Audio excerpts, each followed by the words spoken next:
Hi, hello, this is Giri, teaching 9th Mathematics, the chapter Real Numbers. Here are the questions and solutions from exercise 1.2, and this is part 2 video.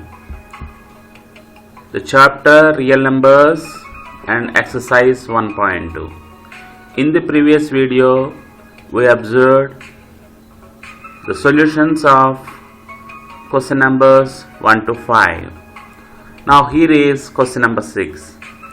Find the value of root 7 up to 6 decimal places. I shall repeat. Find the value of root 7 up to 6 decimal places. Now let us find the square root of 7 using division method. Dear children, we already come across how to find the square root of a number using division method, and we learned the procedure to find the square root of 5 up to 3 decimal places in the previous question. Now you see here, we have to find the square root of 7. In order to find the square root of 7 in division method, we need a square table. We told already, square table. What is meant by square table? Square table means 1 into 1 is 1, 2 2s 4, 3 3 is 6, 4 4s are 16, 5 5s are 25. That is square table. If you learn the square table, then finding this square root will be easy. Now look at this.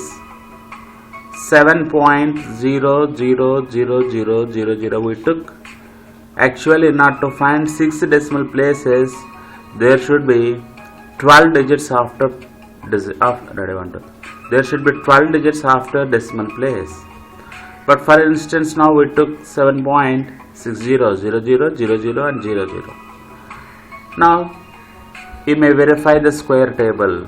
This is 7. We know that 1 into 1 is 1, 2 2s are 4, 3 3s are 9. 3 3s are 9, which is more.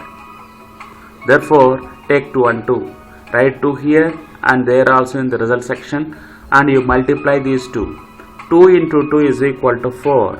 Write down 4 just below 7.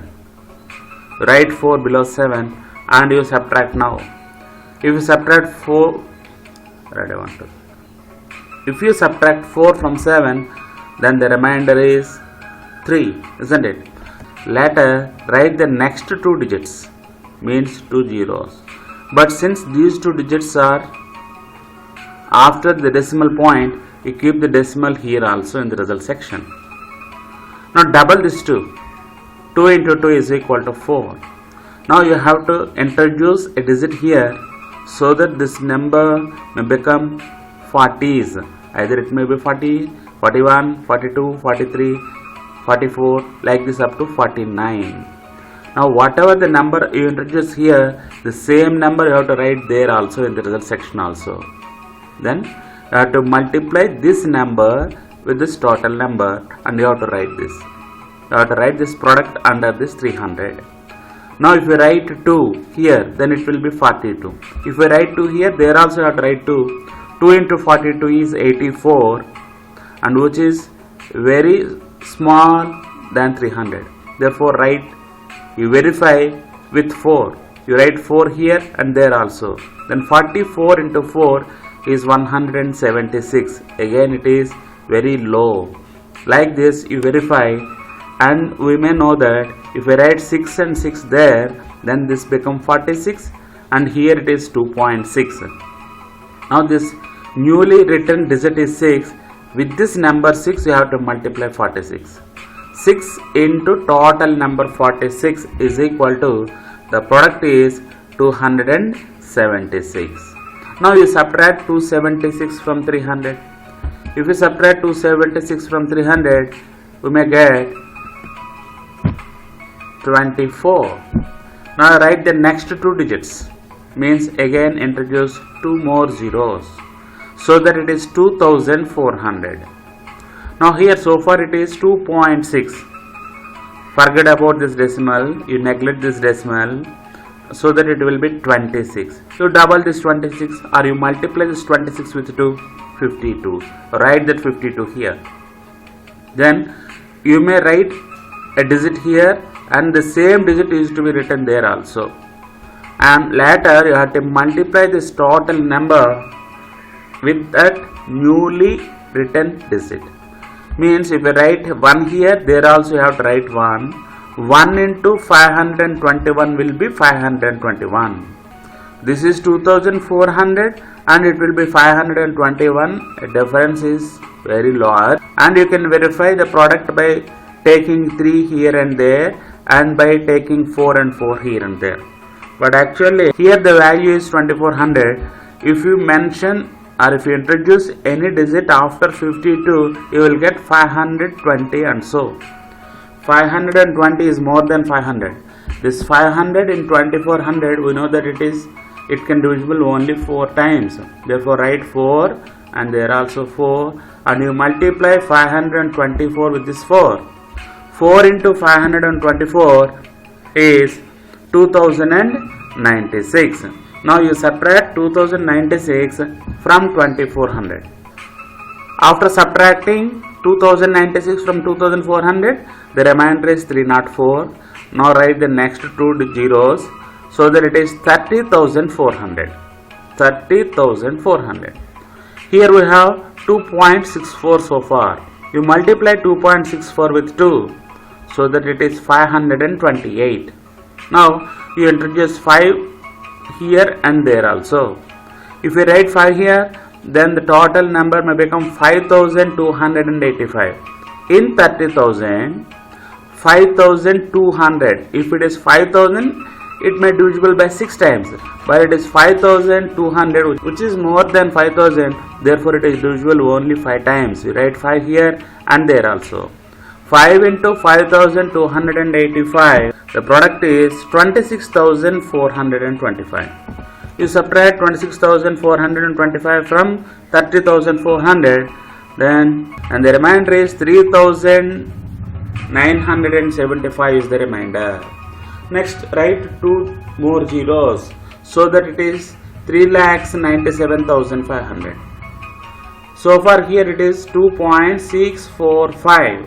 You double this, you multiply this with 2, you will get 5,290. Now you may write 7 here and there also.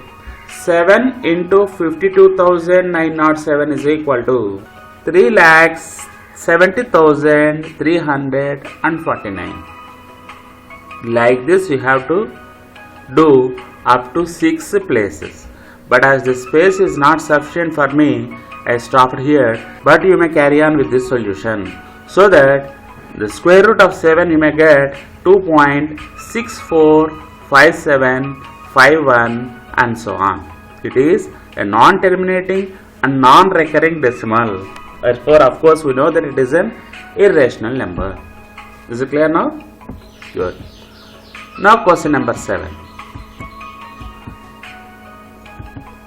Represent an irrational number root 10 on a number line. Represent root 10 on a number line. Before going to the solution, let us recollect the Pythagoras theorem. The Pythagoras theorem states that the square of the hypotenuse is equal to sum of the squares on the sides in a right triangle. Understood? The Pythagoras theorem is applicable only for right triangles.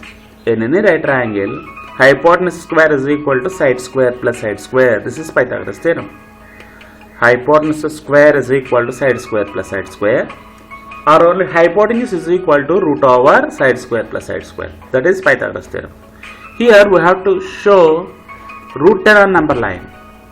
Therefore you can write, of course, 10 as 9 plus 1. 9 plus 1 is 10. But 9 is 3 square plus 1 is 1 square.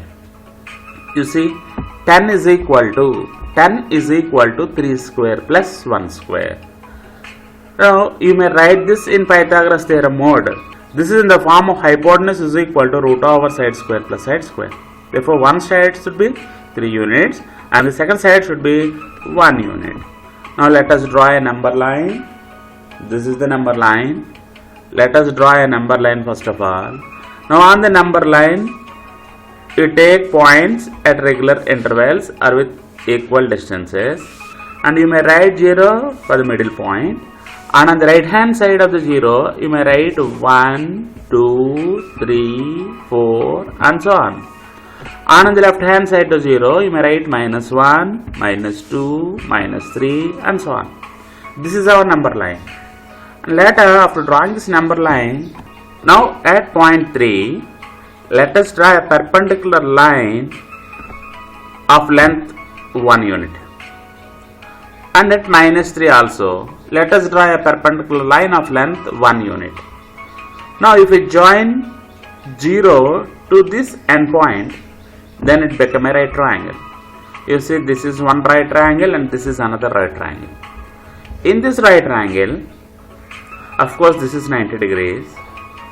The length of this side is equal to 3 units and the length of this side is 1 unit.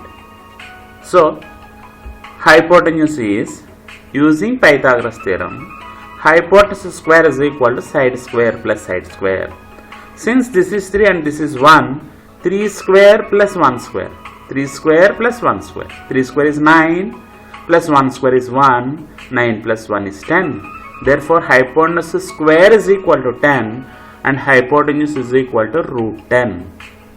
So in both the right triangles, we took one side as 3 units and the second side as 1 unit, so that the length of the hypotenuse we got using Pythagoras theorem as √10. Now let us take a circular and keep the pointer of the circular at 0 and stretch the circular up to this endpoint and draw an arc like this. Understood? Keep the pointer of the circular at 0, stretch the circular up to this point and keep an arc like this which may pass through to this point. And that arc may cut number line at a particular point. You see, this arc may cut the number line at a particular point. This length is equal to this length because it is an arc. Understood? Similarly, on the other side also. Keep the point of the circular at 0 and stretch the circular up to this point and draw an arc like this. This arc may cut the number line under the negative side of the 0. This point of intersection is plus √10 and this point of intersection is minus √10. Understood? This is plus √10, this point is plus √10 and this point represents minus √10. We have to represent √10 on the number line. Here is plus √10, you can find plus √10 here. This is plus √10. Understood? And here this point represents minus √10. So that we represented an irrational number √10 on the number line. Now you observe question number 8. Find at least 2 irrational numbers between 2 and 3. We have to write 2 irrational numbers between 2 and 3. First of all, let us recollect what is meant by an irrational number. We know that a non-terminating, non-recurring decimal number is an irrational number, isn't it? We know that non-terminating and non-recurring decimal number is an irrational number. So irrational numbers between 2 and 3, you may write like 2.12143 and so on, or 2.2435 and so on, or 2.341283 and so on. You can write like this so many numbers. And in all these numbers, of course all these numbers are decimal numbers and there is no end, therefore they are called non-terminating decimal numbers. No part of decimal is repeating, therefore it is non-terminating and non-recurring decimal numbers. We know that every non-terminating and non-recurring decimal number is an irrational number. Therefore, these are the examples for the irrational numbers that lies between 2 and 3. And we may write so many numbers which are irrationals and that lies between 2 and 3. And there is another method to find irrational numbers also. You observe this method also. Here we know that √4 is equal to 2. We have given 2 and 3, isn't it? We have to write the irrational numbers between 2 and 3. We have given 2 and 3. We know that 2 is equal to square root of 4, and we know that 3 is equal to square root of 9. Square root of 4 and square root of 9 are rational numbers, isn't it? 4 is a perfect square, 9 is a perfect square. Square root of a perfect square is always rational. 2 and 3 are rational numbers. Now, root 4 and root 9. Now, what are the other numbers that lies between root 4 and root 9? Root 5, root 6, root 7, root 8. The value of root 5, root 6, root 7, root 8 lies between root 4 and root 9. Isn't it? Therefore, root 5, root 6, root 7, root 8 values lies between 2, 3, or lies between root 4 and root 9. Root 4 means 2 and root 9 means 3. Therefore, the irrational numbers that lies between 2 and 3 are root 5, root 6, root 7, root 8. Like this also you can write, no problem. Either you can answer in the first method or in the second method also you can answer the same question. Now next question. Question number 9 now. State whether the following statements are true or false and justify your answer. State whether the following statements are true or false and justify. Here is the first bit. Every irrational number is a real number. First of all, let us recollect what is meant by set of real numbers. Set of real numbers means it is the union of rational numbers and irrational numbers. If we join rational numbers and irrational numbers together, then we will get set of real numbers. Set of real numbers has two branches, two types. One is set of rational numbers and the second is set of irrational numbers. For example, let us assume that there are two sections in 10th class, 10th A and 10th B. 10th A means say rational numbers and 10th B means say irrational numbers. Now every student of 10th B is also a student of 9th class and every student of 10th A is also a student of 10th class. That is, every irrational number is a real number because real number is divided into two categories. One is set of rational numbers and the second is set of irrational numbers. If you combine, if you join these two types of numbers, you will get a set of real numbers. Dear children, is it clear now? Very good. Therefore, this is true. Union of rational and irrational numbers together is called real number set. Therefore, the given statement is true. Every irrational number is a real number. And of course, every rational number is also a real number. Now question number 2. Every rational number is a real number. The same answer again. It is true because union of rational and irrational numbers is called set of real numbers. Third bit. Every real number need not be rational number. Every real number need not be a rational number. Here real numbers means in real numbers there are two types of numbers. One is set of rational numbers and the second is set of irrational numbers. Now if a number is real, then it may be either rational or it may be either irrational. If a student belongs to 10th class, he may be either in 10th A or in 10th B.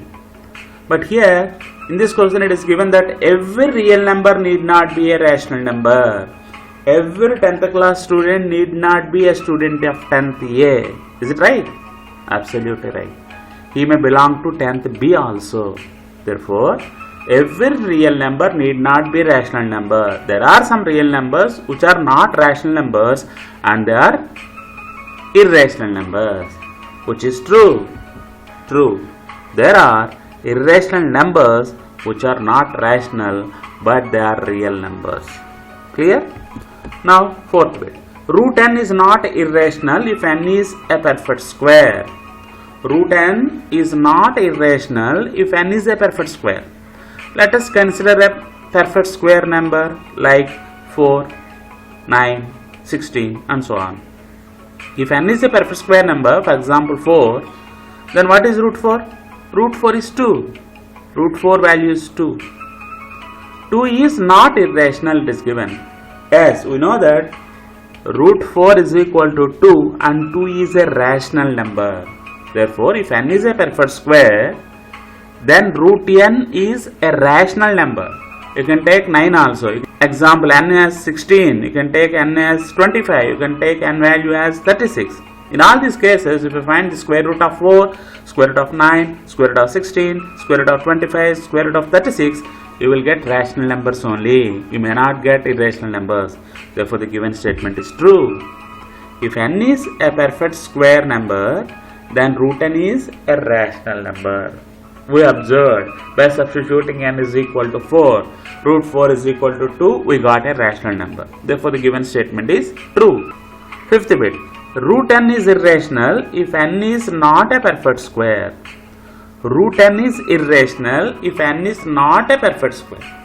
N is not a perfect square. For example, take 2 or 3 and let n is equal to 2. Then root 2. Root 2 is irrational number. It is true. Similarly, take another example. N is not a perfect square number. Take 3. What is square root of 3? Square root of 3 is also irrational number. Therefore, the given statement is true. Is it clear now? Good. True. If n is a perfect square, then root n is also rational number.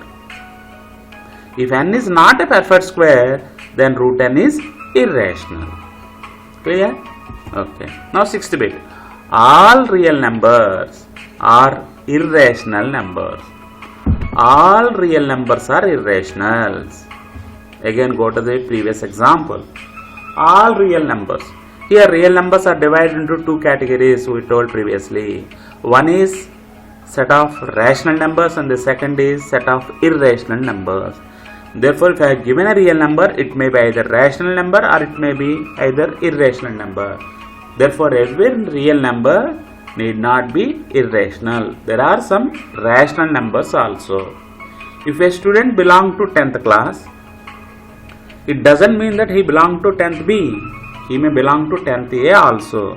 10th class students means there are some students belong to 10th B section and there are some students who belong to 10th A also.